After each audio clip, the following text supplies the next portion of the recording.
The first principle in the work structure group is to design the process around value-adding activities.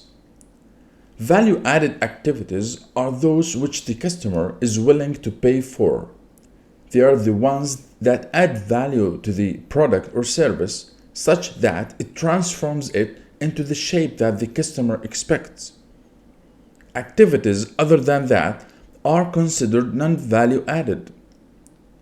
With this principle, you need to study the as-is process and identify the value-added activities and challenge the team into how they can be optimized in a more efficient way. Ask the team to think of the process as a clean sheet design. How the process should look like if it only includes the value-added activities. The second principle of the work structure group states that work is performed where it makes the most sense. The result of applying the first principle would be a flow of selected value-added activities of the future process. Some might be new, others might be a result of combining activities in the as-is process. So it is important now to decide on who should perform each activity. This is what Principle 2 is about. Whomever the team agrees on to perform each activity, it should be taken into consideration that activities are performed with the maximum efficiency and effectiveness. For instance, in a customer complaint process, who should call the customer to investigate the complaint?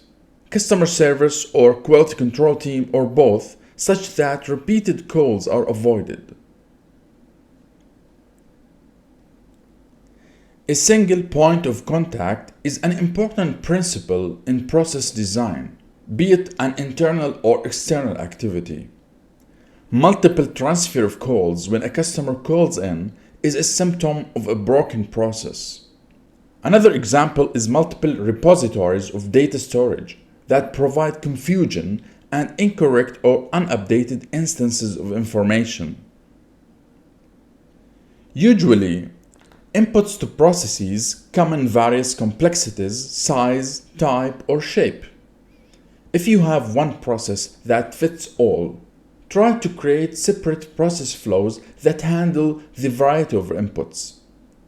For example, customized products versus ordinary products should flow separately to avoid bottlenecks and increased cycle time. The regular lane at a grocery cash and the fast lane for less than 10 items in quantity are good examples to segregate process flows according to inputs. In lean thinking, a value stream is the main sequence that represents the value-adding activities. The theme behind Principle 5 is to make the value flow across the value stream without any obstacles. This is accomplished by removing any type of non-value added activities or wastes, as defined in lean terminology, from the value stream.